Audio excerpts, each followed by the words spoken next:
Guys, when you're looking at making equipment purchases or investing in your business, how do you go about making sure that you're making a wise financial decision? There's a better way to do it other than just throwing money at equipment and saying I'm making an investment. We're going to talk about it in this video.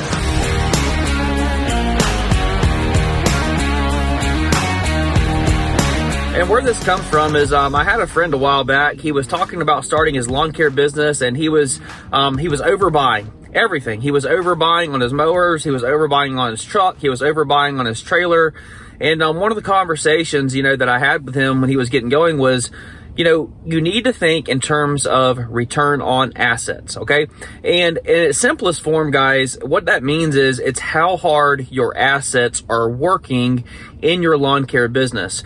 Our goal as lawn care business owners is to get the highest return on each asset possible, okay? So before you say that this is just some, financial lingo that doesn't really apply to the lawn care industry, I want to tell you, I could not disagree more, because if you will think in terms of return on assets, it'll kind of put you in check before you make an unnecessary equipment purchase, okay?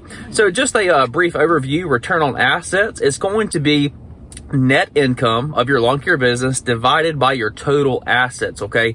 And what that is it shows that, okay, I've generated $20,000 worth of income this year. I have $40,000 worth of assets.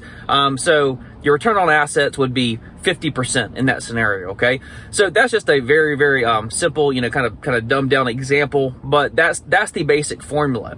Well, how do you know what is good and what is bad? Well, what you need to do is you need to start tracking it.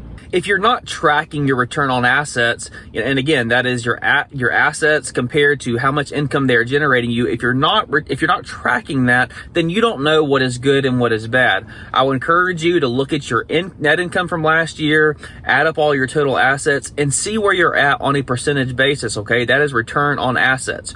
Well, Jonathan, how does that help me in my lawn care business? Well, look, think about it like this.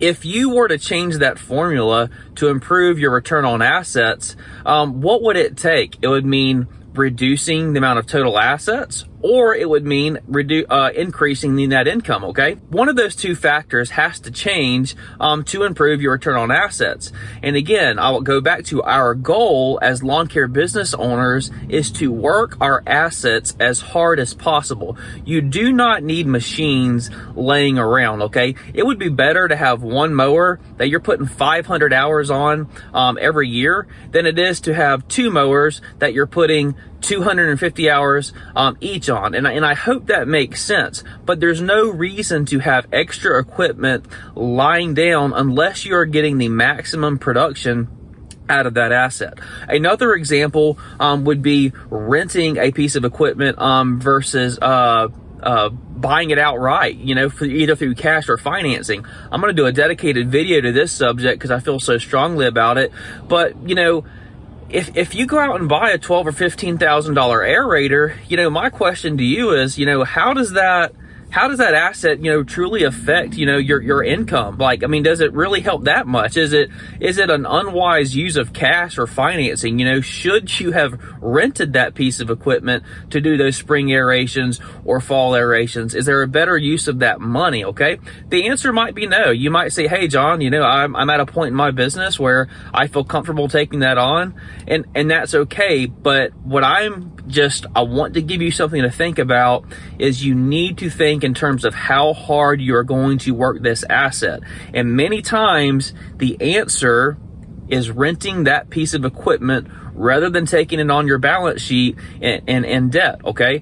Even if you were to burn up cash for it, it's not a wise use of your cash if you're not able to work that asset wide open. So again, you've heard me say in the past, run your assets wide open. That's exactly what I mean. Put maximum hours on your mowers. If you're doing aerations, man, market aerations like crazy and get the absolute best bang for your buck for that aerator equipment.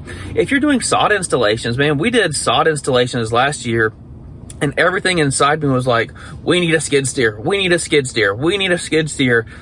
And you know what? I rented the equipment all year long, and guess what? It never went on my balance sheet as debt or an asset. I didn't have any maintenance with it. I didn't have anything to do. I didn't have anything to do with that piece of equipment other than dropping it off and being done with it. And then during the winter, I had no equipment payments at all, okay?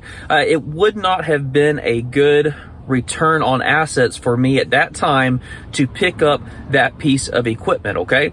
If we were doing sod installations every single day and landscaping heavy, yes, but if you sit down and look at the math, it just did not make sense for us. And don't get me wrong, guys, it would have been so convenient to have that machine multiple times.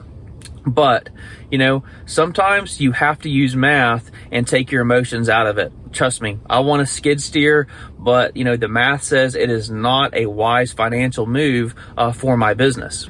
So look, man, as you're thinking of taking on, you know, a dump trailer or a new truck or a new fancy mower or an aerator or a skid or a mini skid, whatever it is that you're thinking about purchasing, you know, if you need that piece of equipment, and if you are truly going to run that thing wide open, go get it, man. Because I'm telling you, I mean, having the machine to do the work, that is it makes all the difference in the world having the right tool.